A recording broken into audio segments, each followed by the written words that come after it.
सम्मानित राष्ट्रवादी साथियों, आज मैं श्रीनिवास राष्ट्रवादी संस्थापक भारत रक्षा दल ट्रस्ट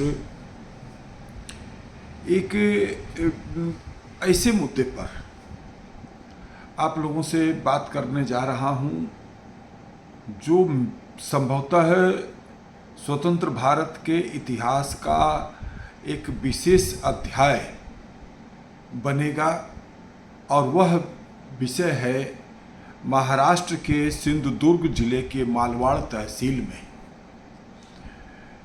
छत्रपति शिवाजी महाराज जी की एक 35 फीट प्रतिमा के गिर जाने के बाद से सियासत जो तेज हुई है उसमें चूंकि प्रधानमंत्री नरेंद्र मोदी जी ने 8 महीने पहले संभवतः 4 दिसंबर 2023 को नौसेना दिवस के अवसर पर उस मूर्ति का अनावरण किया था और वह मूर्ति 8 महीने में ही गिर गई।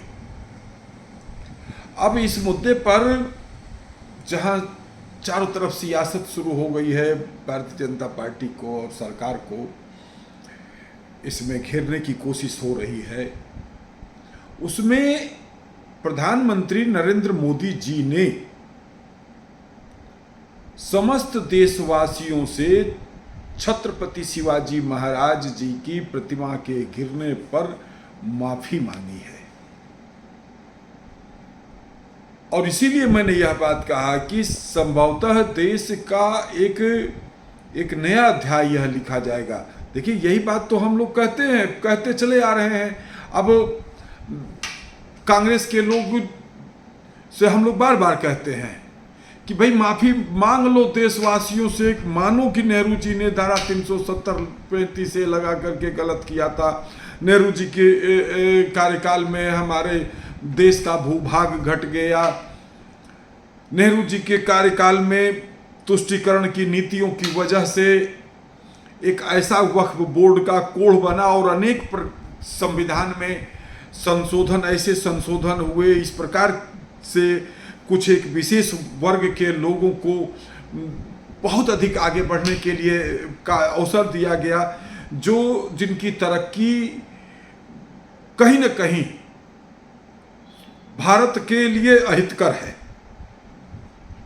क्योंकि उनका अतीत इस बात का साक्षी है कि उन्होंने जहां उनकी शक्ति बढ़ी है, जहां वह तरह से सक्षम हुए हैं, वहां पर उनका जो है जिहादी एजेंडा, एक एजेंडा होता है कि या तो यहाँ आसपास हमारे अगल बगल दाएं बाएं रहने वालों इस्लाम कबूल कर लो, या तो जो है यहाँ से भाग जाओ और नहीं तो कत्ल कर दिए जाओगे। 3 एजेंडा पर जो है, देखिए फिर मैं वह बात कहना चाहता हूँ, किसी भी जाति वर्ग संप्रदाय धर्म मजहब में 100% लोग गलत नहीं हो सकते हैं, लेकिन जिस धर्म संप्रदाय से ज्यादा लोग गलत निकलते हैं तो वहां पर उस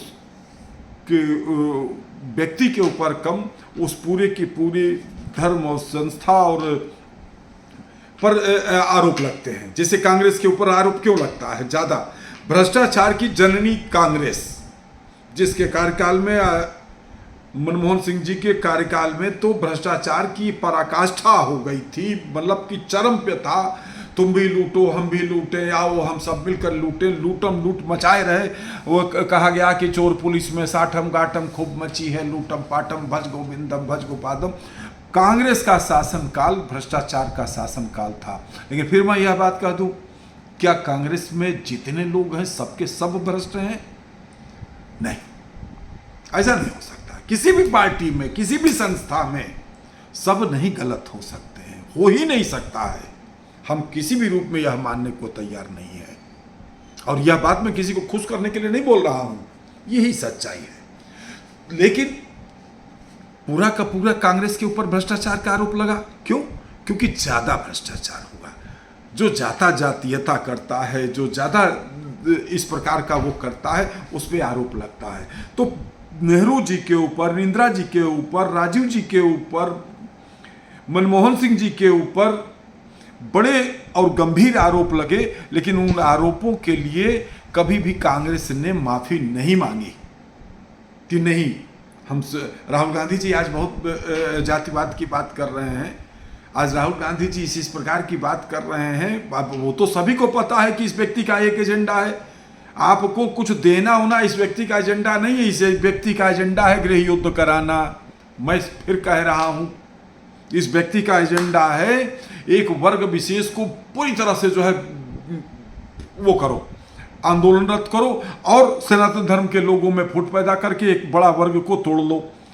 तो जो हमारे बेधर्मी शक्तियां हैं और हिंदू समाज के कुछ जो है अनजाने में, मैं सबको गद्दार नहीं कह सकता हूं, यह हमें अधिकार भी नहीं है लेकिन अनजाने में भ्रमित होकर के उनके ऊपर इस प्रकार की मोहनी शक्ति का रूप इस व्यक्ति द्वारा लगाया जा रहा है कि कुछ हमारे साथी भ्रमित हो जाएंगे। वो भ्रमित साथी और ये दोनों मिल करके एक गृह युद्ध की दिशा में इस देश को ले जा सकते हैं और यही उनकी प्लानिंग है।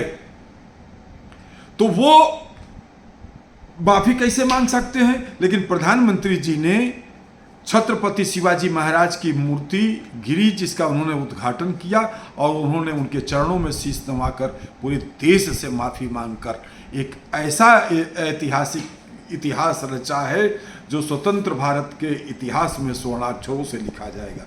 इसमें देखिए, हम इंसान हैं, मनुष्य अवगुणों का पुतला है।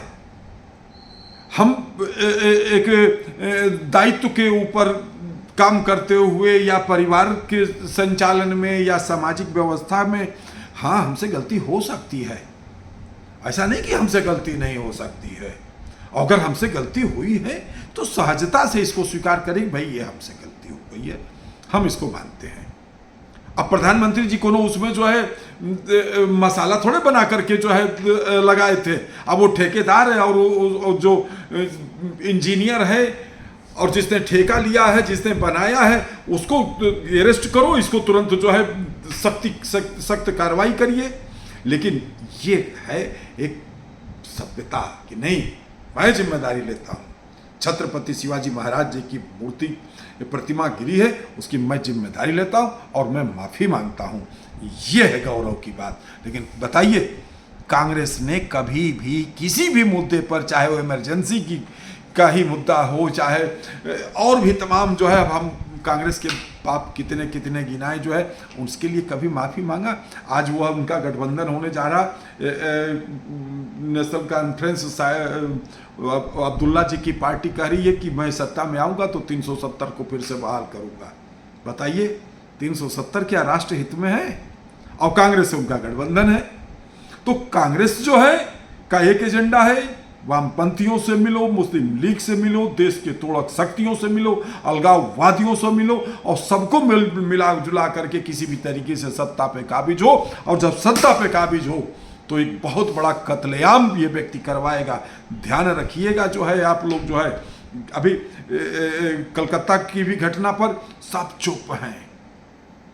अरे ये कौन सी राजनीति है भाई? गलत को गलत कहने में आपको कौन सा जो है वो हो रहा है, लेकिन चुप है। ना ना ना ना ना।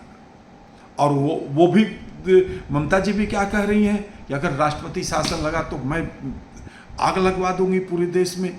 विपक्ष का कोई नेता उनके वक्तव्य का खंडन नहीं करता है। तो ये चरित्र है। अपने प्रधानमंत्री जी को देखिए और इन लोगों का चरित्र देखिए।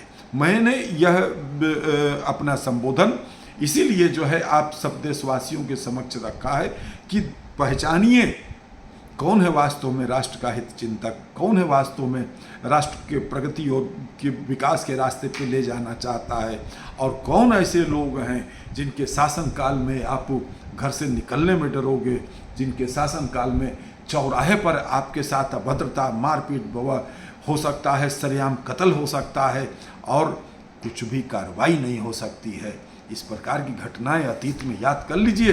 अतीक अहमद और मुख्तार अंसारी के शासन ही कह लेते हैं, उन लोगों को के आगे जो है मंत्री का काफिला जो है रुक जाता था और पहले उनका काफिला निकलता था। इस प्रकार के एक छत्रप वो रहे हैं। और क्या उनकी स्थितियां रही हैं, तो मेरे देशवासियों, अपने प्रधानमंत्री जी के सर्वप्रथम इस वक्तव्य को थोड़ा सा गंभीरता से लो। क्या बताओ कि देश का कोई ऐसा प्रधानमंत्री कभी हुआ है जिसने कभी कुछ गलती हुई हो तो उसने उसको जो है सहजता के साथ स्वीकार करके उसके लिए माफ़ी मांगा है? हालांकि प्रधानमंत्री जी का उसमें क्या दोष है? प्रधानमंत्री जी को उसको मूर्ति को बनाने गए थे कि उन्होंने टेंडर किया था, लेकिन ये मानवता है। और छत्रपति शिवाजी महाराज हम सबके राष्ट्र गौरव हैं, और राष्ट्र गौरव की प्रतिमा के गिरने पर प्रधानमंत्री ने माफ़ी मांगकर देश का सम्मान बढ़ाया है, छत्रपति शिवाजी महाराज का सम्मान बढ़ाया है, मराठा का सम्मान बढ़ाया है, महाराष्ट्र का सम्मान बढ़ाया है। हम इसके लिए उनको बहुत बहुत धन्यवाद देना चाहते हैं। जय मातृभूमि, जय भारत।